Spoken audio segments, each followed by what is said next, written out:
ready to start our ad hoc committee meeting for development meeting at 4:32. And we will start with a roll call. Commissioner Cologne? Present. Commissioner Finger? Here. Commissioner Taylor. William? He's here. And we have Commissioner J.R. Cox here as well. Do we have anybody else online or anything? I think David is Morgan. Morgan. I heard this quote. That's a primary or something. Who's that, Joe? What are we all flying? Okay, did you get everybody? Okay. All right, well, why don't we start with program updates, McCowan Tower parking garage. Joe. Okay. Hey, good evening, commissioners. We don't have a whole lot to update, from the last board meeting, but as far as McCown Towers, we did submit the application. The biggest thing, and I think individually we notified everyone, or at least tried to before it was submitted, the city disagreed with the live local interpretation, and without just getting too far down into it with a rabbit hole, we were only able to submit for about 96 units to Florida Housing in lieu of the roughly 160 that we talked about. That did hurt us on the leveraging. The scoring committee for that's coming up. So I don't know how we're going to shake out on that just yet, other than I know it's kind of disappointing where we shook out. And so we should talk about, if we want to talk with the city about, I know there's discussion about maybe sponsoring a rezoning and going that path. But currently the city's interpretation is basically a maximum additional units of about 100 units, so let's say 96 units. So, we can talk about that generally. We don't have to do it now, but certainly for future applications, if we wanted to try to get more, it looks like we're going to have to rezone at this point. So again, we applied for about 96 units, and that's pending with Florida Housing, and we'll see where we shake out on scoring here. There was a bunch of other applications. There were, I think, 6 others that were elderly that we're competing against. So, we'll know a bit more in about a week and a half. Okay, so if we don't get it, where do we go from there? If we don't get it, we can look at applying again, next year. This was our best shot at funding. It's really the best round that we've had, really, I don't want to say ever, but let's say materially in the last, 5 to 10 years in terms of available funding from Florida Housing to kind of help fill this gap. So that it's like any grant process that can change for the better or for the worse every year. That's why we were really trying to get in this year at the maximum of units. They were, going for a larger scale development, which again, that's why we were trying to get to about, 160. That was the max. The average application was about 140 units. So, it's a give and take process. We'll just have to wait and see. The one good thing, as always, out of a hurricane is that tends to lend itself to DR money, to help with rebuilding affordable housing. It seems likely that there will be additional monies coming. Obviously, that's that's dependent upon the new administration. So we'll wait and see there, but that would be administered through the county, so that would be something else we need to talk about as far as kind of lobbying the county and working to make sure that we'd be competitive with funding that they have. Okay. What date did you say we find out? Yeah. What was it? A week and a half. You think the city would want us to build as much as we can? Maybe we should tar and feather all the commissioners. Was that zoning or was that the commission? Just zoning. It was zoning, so just high level, we talked to 2 land use attorneys and our planning consultant. They agreed with our interpretation of the city being able to allow for the additional density, basically grabbing the neighboring density. city staff and the city attorney disagreed. And again, it was a may. It's not a shall. So if they don't agree, then we can't force them. It's unfortunate, but it is what it is. So, short of their opinion changing, we would really have to rezone the property if we want to get additional units. That ain't happening. So does this compare at all with what they're doing with the developers when they're developing and they're getting higher density? This is under Live Local, so this is special. There was no debate about getting the 100 units per acre under the Rosemary Overlay District.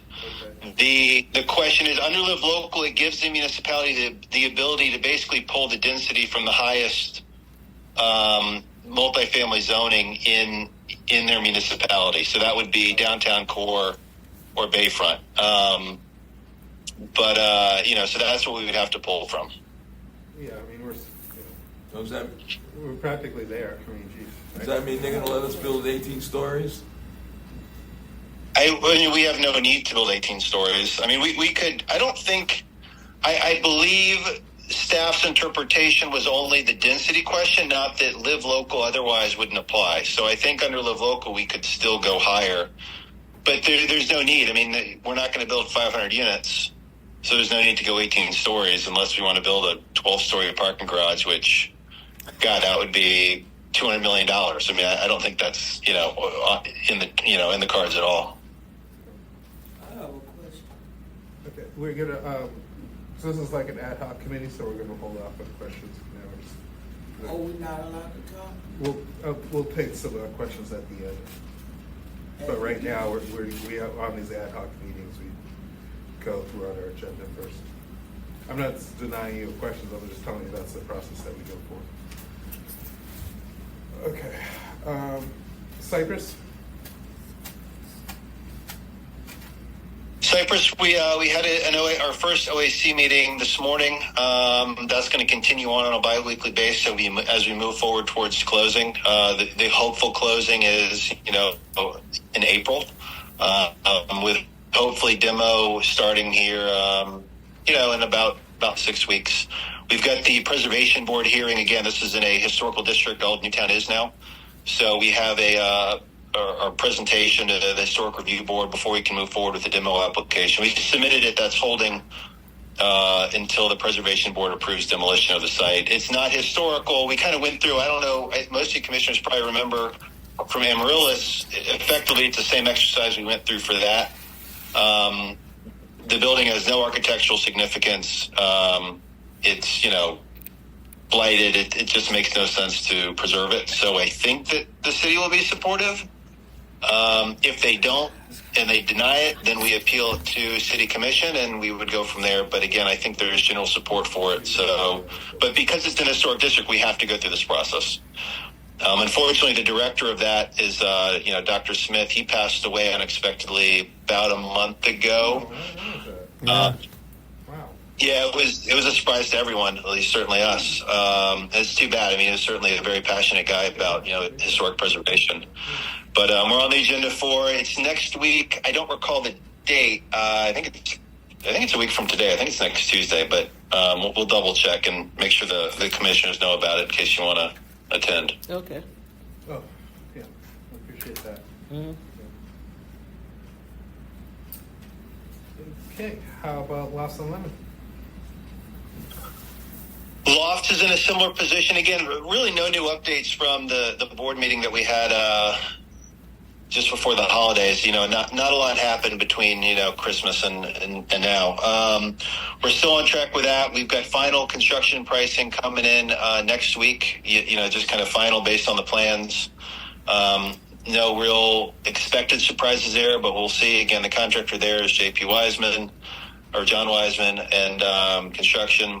And we're still trying to do an early start. Remember, there's basically a sewer line that we got to redo in the right of way, and that goes down. I believe it's 16 feet under the surface.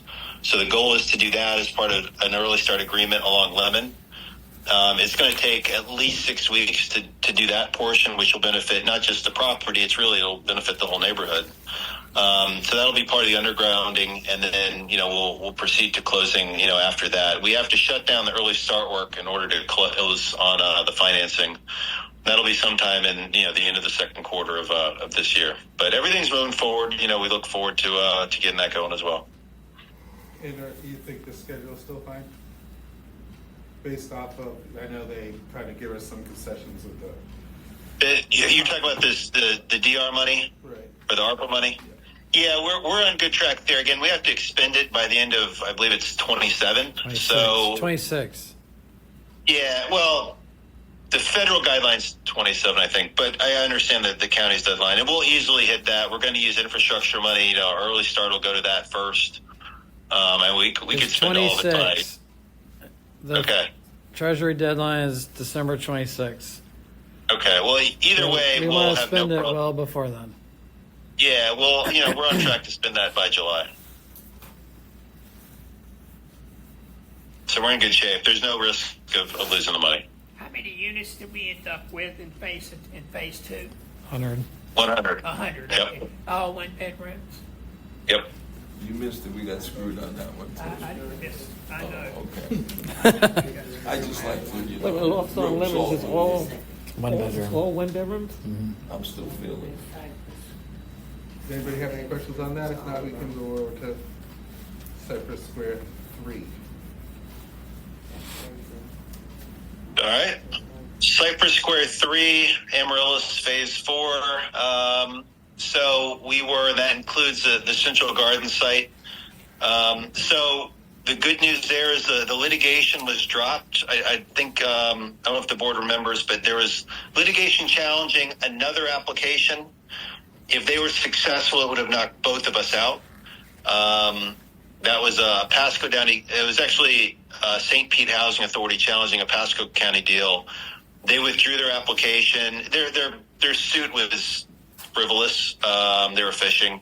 Anyways, they withdrew it before it went to hearing with the judge.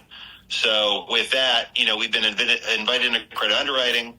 Our goal is to basically start construction on that before we finish construction on Cypress Square Phase 2. So, we're kind of penciling in about a year from now as far as in that.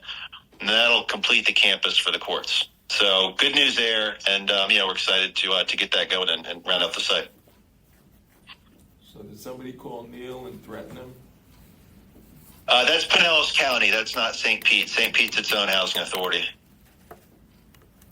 It wasn't. They're working with another developer. It was, it's a fishing exhibition. We would have done a similar thing if we thought we had a leg to get us funded. So, it's just the way it goes in the business. Yeah. All right. And how's the design plans for North Osprey? I'm going to hold off on that. It's really an SHFC property, so it's not an SHA property. So I think we'll have a second board meeting, and we'll present those design plans to the board at that time.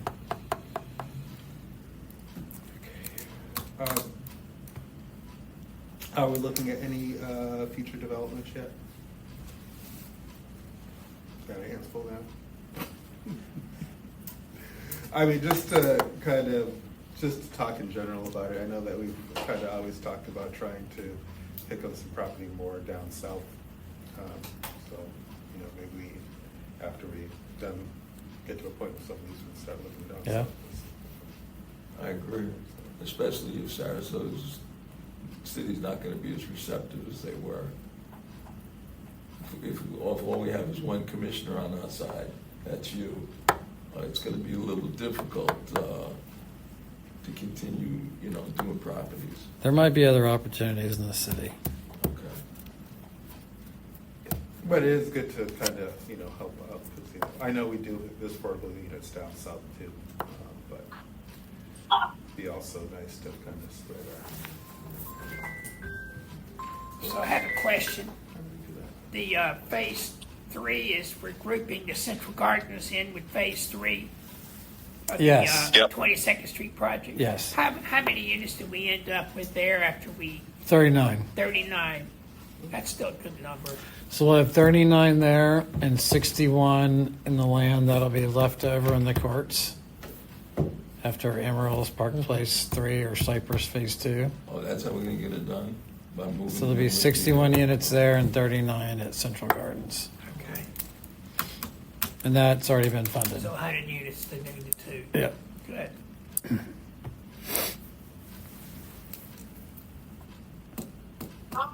And how many in phase 2 of Cypress? 108. 108. 108.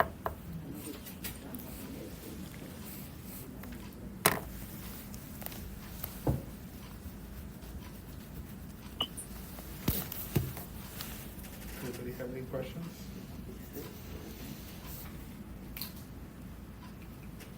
I just like the idea of going, looking south. Going south. What's that? I just thought about the south. Oh, going yeah. South area. We just need land. SHA is out of land, other than Bertha Mitchell, but that's sort of a difficult one to try to redevelop. So, got to find more stuff either in the city or, to everyone's point, down south. Yep. We could always do it the old-fashioned way, buy some. Right. Yeah, but even the county, maybe we have some. Yeah. They got land all over Eye the out place. for it. I know that even once the school board was even talking about developing some of their property, they were looking for us to help. So who knows? I proposed that to the school board years ago and told them that they should, if they wanted more teachers, they should build some affordable housing for their new staff that they hire and offer that as an incentive at a reduced rate. They've looked at it a number of times. That what? They've looked at it and had a bunch of meetings about it. Yeah, So- since when? Recently? Yeah, the problem is the teacher salary is above what's eligible for tax credits. So that pushes you to basically 90 to 110% of AMI on average. So it just doesn't work with our typical financing vehicles. They say teachers make too much, but in this instance they do for the traditional sources of funding. So it creates a huge gap.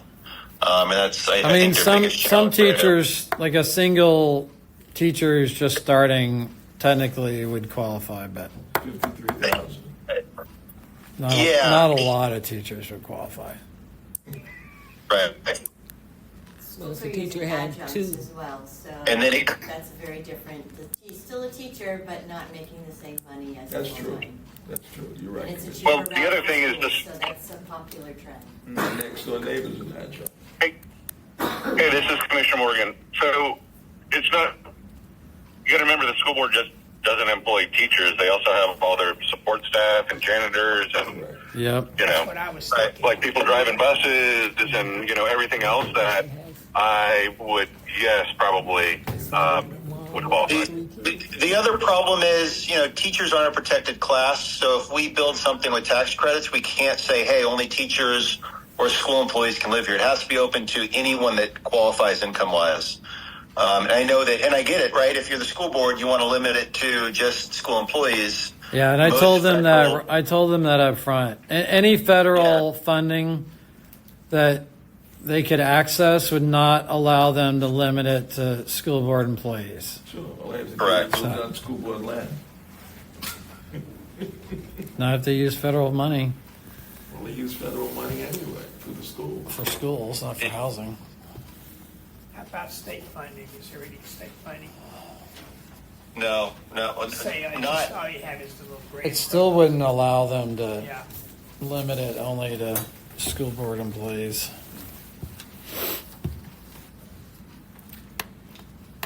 Okay. Well, in that case, we'd have to let in criminals too then. You can screen for criminal, Okay.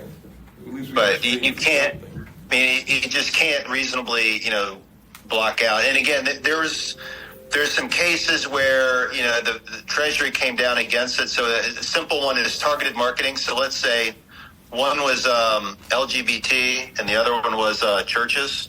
They did targeted marketing for their congregation basically, and there's another one for LGBTQ. They did targeted marketing. Not anyone could apply, but they did targeted marketing, and the Fed said, that's not fair. So, you got to be really careful about, trying to play with the rules on, not allowing anyone and everyone that otherwise qualifies for a unit. One exception to that is artist housing. Yep, that's Congress, correct. Congress Class? carved that out within the tax credit Artists are program. protected class? Yep. Well, hey, they're all Well, not art a teachers. protected class, They're but all art teachers. you can build artist housing and get away with it. They're Yeah, all art teachers. they're an eligible set aside. But yeah, the thing there is anyone basically identifies as an artist, and you basically open it up that way. Teachers are artists. Well, you can be a musician as an artist. It's a lot of different artists. I think all teachers Dancers. are artists. Dancers, Of all kinds. Interesting. writers. That's very Throw my daughter in Yep. I never believed the artists had that kind of a lobby. Does anyone have any questions? Okay. All right. Valerie, did you have a question? Yeah, I wanna know how can y'all move forward with the town tower and parking garage? And the residents of the council have not been involved in that process, but yet y'all have made a decision to develop a new tower and a parking garage on this property. And we are supposed to be involved in it from beginning to end, and that has not happened. And also, all the one bedrooms that y'all building, we have families still, and we know that it's a lot of outcry for one bedroom. However, we still have families that need apartments, and so y'all haven't considered any of Well, those. And we- so none of this have came to the council, and we have not been part of this process at all. Well, a couple things. One, I'm not sure about the process as far as, and I can check on it too, ask William regarding, how much involvement that, and how much say that you have in our developments. I'm not quite sure of that. Regarding the one bedrooms, if you've seen our meetings, then you're probably aware that us as a board, we have been strongly in favor of trying to do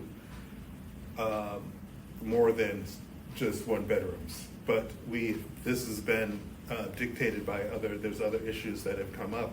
We've had problems with the county commission where we had to go about and do, for example, on Lost Lemon, we had to go out and do the one bedrooms. That wasn't by choice. That was more so mandated. So we've been trying to do more than one bedrooms, but we haven't been privy to do that due to financial mechanisms. We've been at bay with the financial mechanisms that have precluded us from doing more than one bedroom. So, Any but excuse is better than none, but however. it's not an the excuse.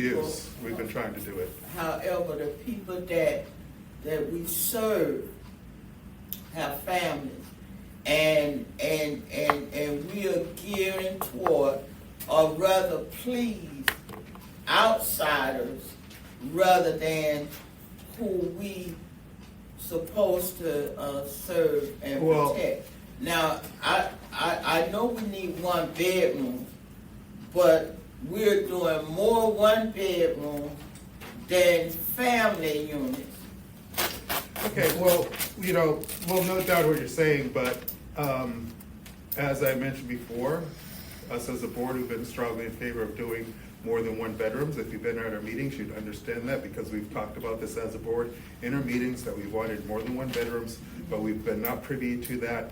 If you knew about what happened at the county commissioner meeting, that they mandated us to do or we wouldn't get any funding. So would we rather not have any funding at all, or would we rather do one bedrooms? I think we'd rather do one bedrooms than not even have a funded project. So regarding your other concern, we can look into, I'll look into our bylaws a little bit. I don't know all the procedures or what's mandated regarding the council being all involved in all our developments and having say in our developments. Okay, I appreciate that, but I've given y'all the participation rules from HUD. I've sent them to y'all numerous of times, so evidently it has been neglected to be read because I have sent them out when it comes to resident participation. And I've heard residents here say that they're against building another tower in front of here in the garage. But we understand y'all make the decisions and residents don't matter what they say because you have a plan. And that's okay too. But I just want to make sure I make that statement because it's not favorable and the process, as I say, y'all continue to make decisions and not involve us as residents. Thank you. That's all I wanted to say. So I just want to, just for the record, talk about how many family units we're developing. Yeah. 84 family units for Cypress, 108 family units for Cypress 2, and 100 family units for Cypress 3/Central Gardens. So that's 292 family units. Plus we built 100, wait, I said 152, 128 at Lost on Lemon 2, 12, so 420 newly developed family, multi-bedroom family units. So we are doing a lot of family development. And how many one bedrooms are you building? 100. Only 100. And how many in Cypress? None. Oh, I don't know. I mean, there are a mix of bedrooms in there, but there's a lot of 2s and 3s and all the family deals we're building. Okay. I appreciate if you would send me those numbers. I stand corrected if I'm wrong. I ain't got a problem with that, but it just sounds like I hear more about one bedroom and the tower that's going up here is That's not senior favorable. housing. And it's not, and it has not come to the council at all. Period. We did discuss it at our annual plan meeting, When you told us what you were doing, I read your response. and I recorded your concerns.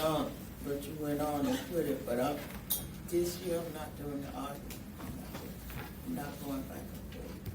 Not this year.